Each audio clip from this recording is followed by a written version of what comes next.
actual products may also be transmitted digitally in the sense that you order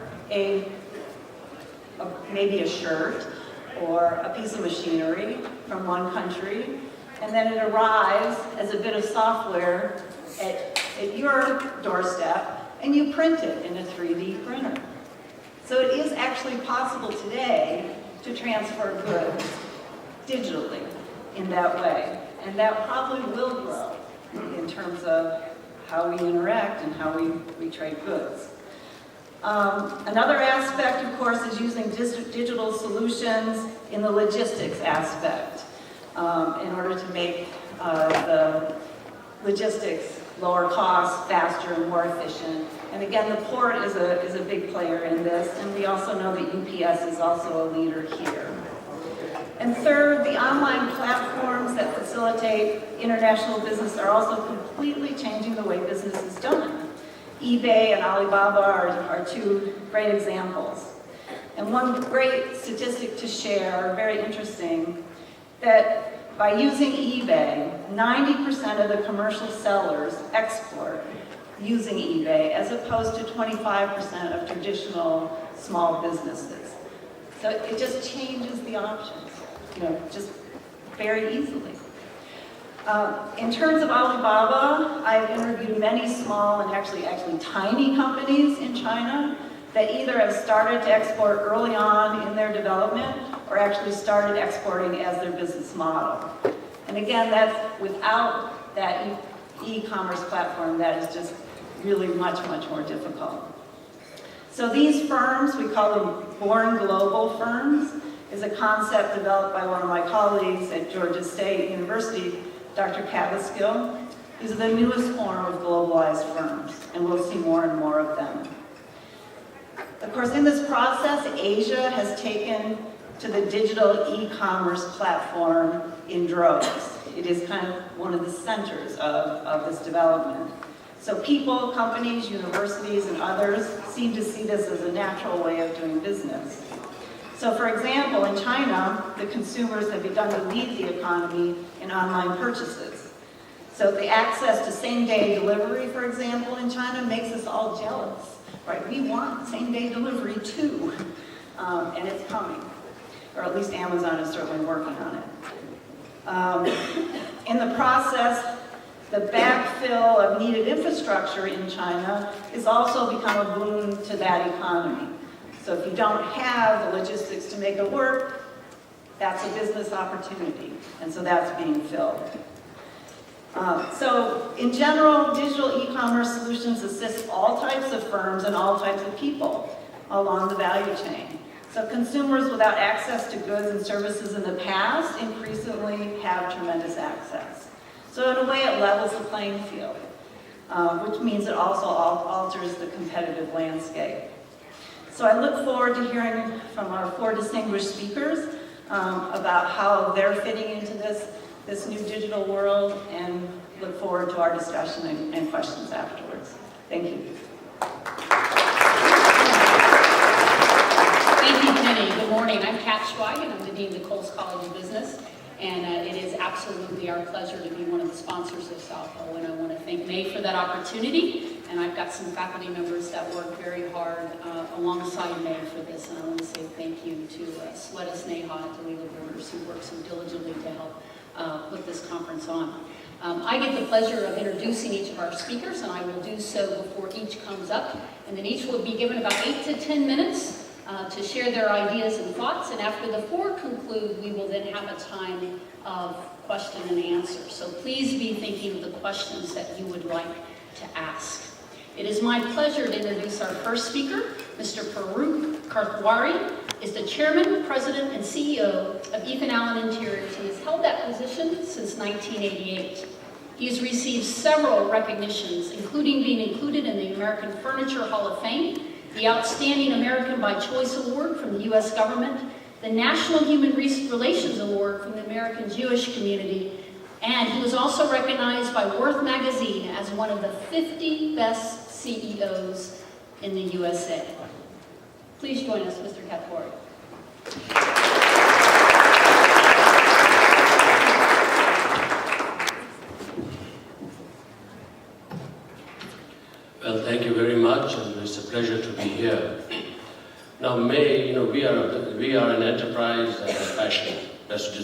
it's color. I'd hardly go anywhere without 50 or 60 slides. But for you, it's only 6. So now, we are a vertically integrated company. Let me just see how this works.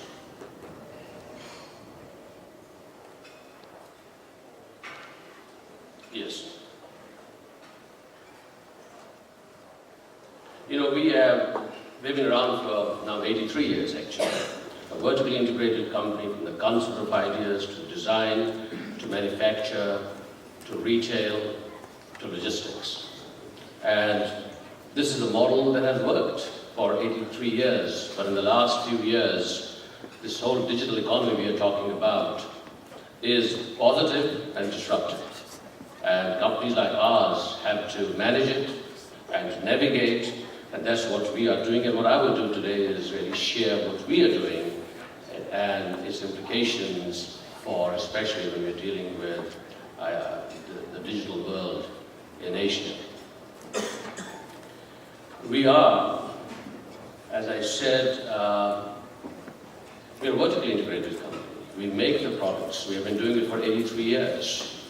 We have a network of designers. We have about 2,000 interior designers that work for us.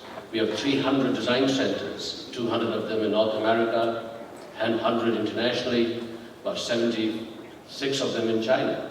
And the challenge obviously is to make sure that we today combine this brick and mortar, the structure that we have, with the new world of digital, the digital world.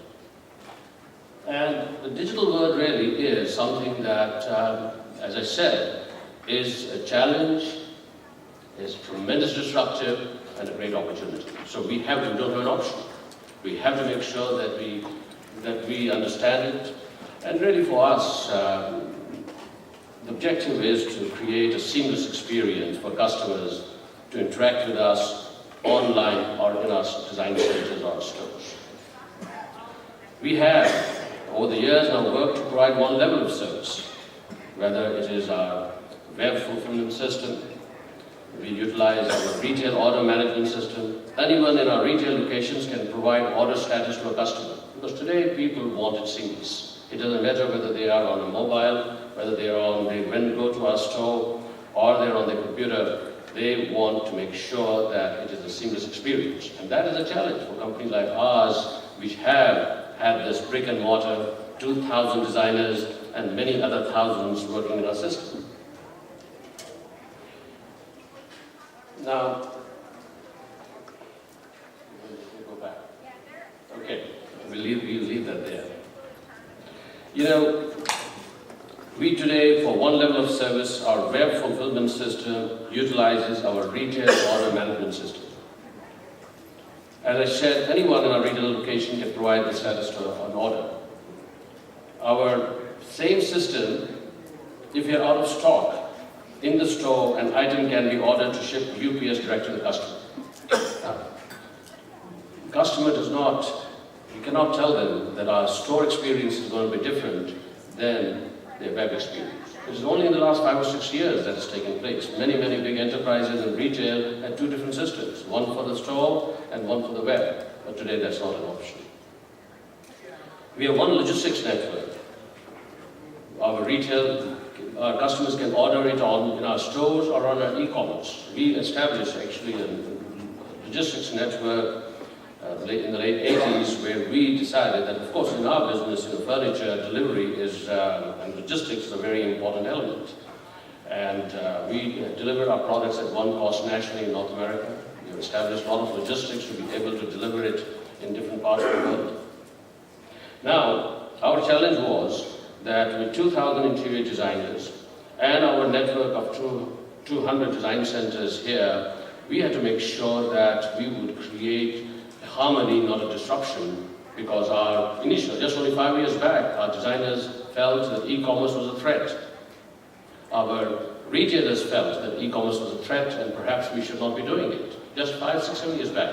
But today that has changed. Today they understand that without e-commerce, Without having a strong presence in all mediums, whether it is a mobile or digital, you are not going to be relevant. Our traffic in our design centers has been going down. The mall traffic has been going down because people who used to shop in stores today do window shopping from mobile to the web. So we have to be relevant in those areas, and that's one thing. Now to do that, what we did was we decided that we would share our business on e-commerce with our brick and mortar and our associates. Because we didn't want them to feel, customers to feel, that if they are going into our stores, they are going to get a different service, or the people will say, we didn't do it. So what we have done is, our web orders are counted towards local store sales objective, and the store and the interior designers receive compensation whether the customer purchases online or in store. Even if the interior design has nothing to do with it, and our store had nothing to do with it, but as long as the customer on our web came from that area, we give them credit. End of the day, you've got to have a seamless experience. Sometimes, many businesses, for short-term thinking, say, why share? We felt that sharing is critically important. Now, we brought a lot of technology. We have touch screens in our design centers. We have tablets for our interior designers, so that the customer has a familiar experience when they come into our stores with the web, with our touch screens, with our tablets. They are the same, similar experiences whether they are on a mobile or on their computers. We have to make that similar. We have had the latest technology incorporated in our website. We operate our site on a Demandware, cloud-based platform. The site is responsive, so the site automatically renders approximately on any size screen, appropriately on any size screen, from small mobile phones to the 50-inch touch screens in our stores. Because today you've got to have the ability to have it appear on mobile as well as a 55-inch screen without having to have different visuals. We have also introduced live chats so that you can go in and then can start talking to our service people and our interior designers. Now, the message has to be also clear. Our online promotions mirror what we do in our brick and mortar. We don't have different promotions. We've got to be consistent. 5 years back, that was not the case. We have different promotions. Our website presents inspiration like our design centers do. We provide window shopping. As I said, today the website is critical. If that experience is not good, they're not going to come into your brick and mortar. And then our main objective has been, and the difference is, that we are working to combine the technology with the personal, professional service of our interior designers. Now, there's a contradictory sort of research that shows that people do not want service, but they really want service. And what they come to the conclusion is that if they want service, it better be good, otherwise they don't want to deal with human beings. Because they can go online and the experience is better. So if you are in the business like we are, we have got to make sure that our interior designers are very, very qualified. They can give the great service. And the other question, of course, later on that one has to consider is this whole question of getting on the digital mediums, investing in all of those things, the marketplaces we heard of, and that's tremendously disruptive. When you look at the marketplaces like Amazon, Alibaba, and others, they have taken and changed the whole nature of things. Not for many, many companies, but the return on investment, all those investments, we still have to see. But I think that gives a brief introduction.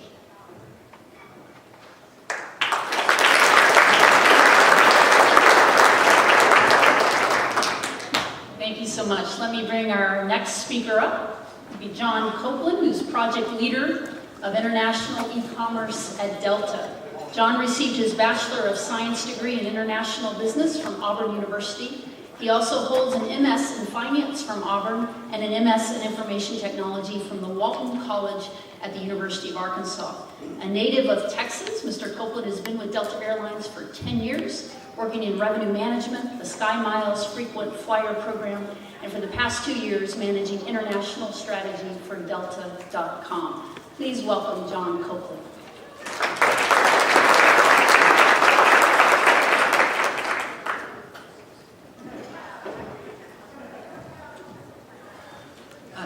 Good morning, and thank you for the introduction. As mentioned,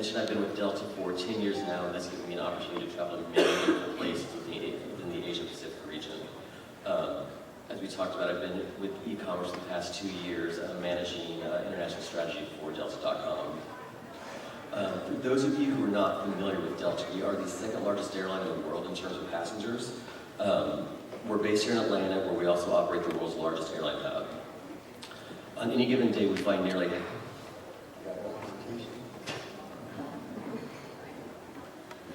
On any given day, we fly nearly 500,000 passengers on over 5,400 flights to more than 325 destinations worldwide. Within the Asia-Pacific region, we are a relatively new carrier. Our presence was greatly increased in the region after 2007 merger with Northwest Airlines. Prior to 2007, our entire Asia-Pacific portfolio consisted of one flight, Atlanta to Narita, which we've grown today now. We serve 16 destinations with 45 daily flights from 8 U.S. gateways and also within Asia through a hub we have in Tokyo. Currently, our growth in the region has been focused on our newest hub in Seattle, which is also our newest Asian gateway. So we've been launching some new nonstop flights out of there, and also we're developing many strategic partnerships with other airlines within the region.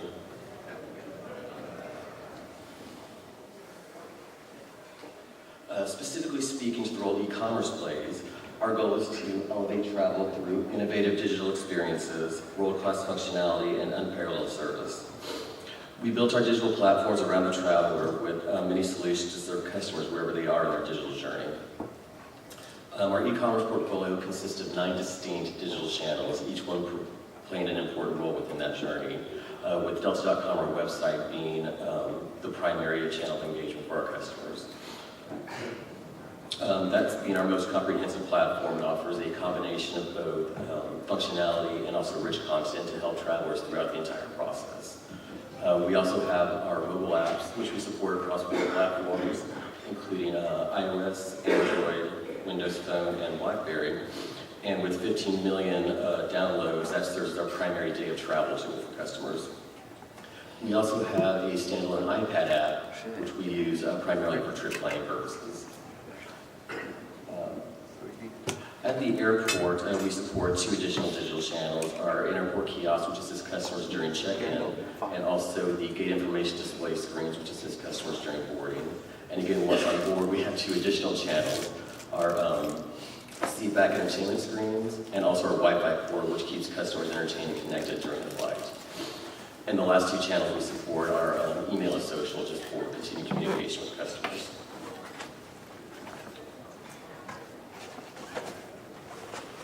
Within the context of our international customers, the Delta's e-commerce channels strive to provide those customers with a seamless digital experience, catering hopefully to the needs of the local market. We work to enhance customer engagement as relevant experiences become more consistent for the traveler. Today we offer some basic localization in the forms of translations, localized offers and promotions, and also social platforms. With regards to translations, you can see there's an example of Delta.com translating Korean. We support 10 languages today, specifically 4 Asian languages: Japanese, Korean, Cantonese, and Mandarin. And also our kiosks and in-flight entertainment offerings we support multiple languages. Through localization efforts, we are able to provide customers offers and promotions specific to the countries they're in. This may come in the form of a fair sale, local partner offers, or maybe a discount program that's been developed specifically for residents of that country.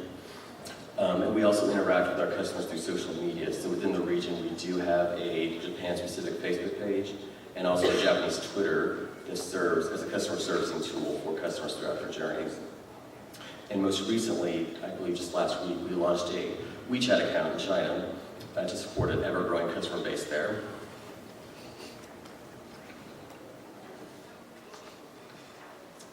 And throughout 2015, we continue to have a strong focus on the Asia-Pacific region, specifically China also with that, and we'll be introducing additional localization to support that. We've just introduced also last week Alipay as a supported form of payment on Delta.com, becoming the first U.S. airline to offer that option. And later this year, we will also offer UnionPay as a supported payment option. In recognition of a highly mobile customer base within the region, we're also developing a new strategy to provide an optimal mobile experience for those customers.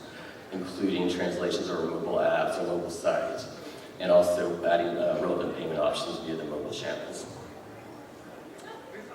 As previously mentioned with WeChat, throughout the year we will continue to enhance that account, hoping to integrate some of the key functionality through Delta.com, including like flight status, check-in, and eventually flight bookings through that.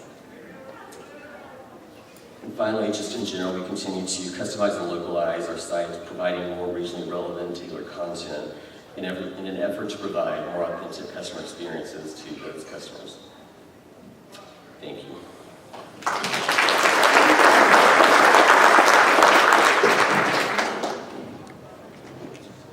Thank you, John. Our next panelist is Dr. June Wang. Dr. Wang is Vice President of Strategic Partnerships and Assistant to the CEO of Huawei Consumer BG, and is responsible for Tier 1 partnerships on business and technology for Huawei Consumer Business Group. Huawei Consumer Business Group is one of 3 main business groups and is focused on wireless communication terminal products. June Wang started her career at Qualcomm in San Diego in 1998. She also served as Senior Product Manager at Ericsson CDMA, and later Senior Director of Project Management and Vice President of Strategic Partnerships at ZTE, prior to